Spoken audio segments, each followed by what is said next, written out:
ആകെ 6-7 പേരാണ് പടം ബ്രോ പക്ഷെ എനിക്കറിയാം ഇവിടെ എല്ലാവർക്കും കാണാൻ പറ്റുമെന്ന്. ഞാൻ എൻ്റെ അടുത്ത് ഇരുന്നതിന് 2-3 പേര് ഉറങ്ങായിരുന്നു. OTT കാണാൻ പറ്റൂല. OTT കണ്ട ഇപ്പം കിടന്ന് ഉറങ്ങും. എന്തായാലും OTT എന്തായാലും അവിടെ തന്നെ വരും. കൊള്ളാം, പക്ഷേ ആളില്ല പടം.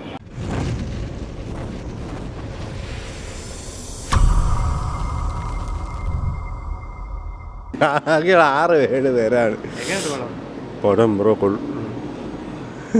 അതായത് പുള്ളിയുടെ പടം വയസ്സ് പുള്ളി അഭിനയമൊക്കെ കൊള്ളാം. പടം അത്ര ഓക്കെ അല്ല, മീൻസ് ഉറങ്ങിപ്പോകും ബ്രോ. അതായത് ഈ അവാർഡ് പടം എന്ന് പറഞ്ഞാൽ ഇരുന്ന് കാണാം. പക്ഷെ എനിക്കറിയാം ഇവിടെ എല്ലാവർക്കും കാണാൻ പറ്റുമെന്ന്. ഞാൻ എൻ്റെ അടുത്ത് ഇരുന്നതിന് 2-3 പേര് ഉറങ്ങായിരുന്നു. പക്ക അവാർഡ് പടം. പക്ഷെ അപ്പിന് വേറെ ഇതായിട്ടുണ്ട്.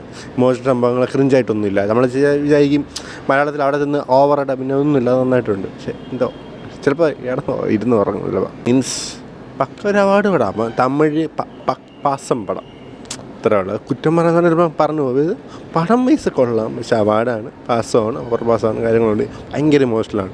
ഇതിൽ ഒരു 90%-90% കരച്ചിലും വിളിയും പാസ്സൊക്കെയാണ്. എത്ര ഇരുന്ന് കാണും.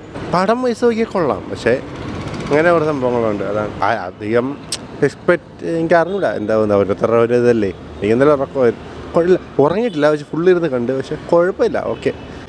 OTT കാണാൻ പറ്റൂല. OTT കണ്ട ഇപ്പം കിടന്ന് ഉറങ്ങും. എന്തായാലും OTT എന്തായാലും അവിടെ തന്നെ വരും. കൊള്ളാം, പക്ഷേ ആളില്ല പടം. പടം ഒരു സ്റ്റാൻഡേർഡ് ക്ലാസ് പടം.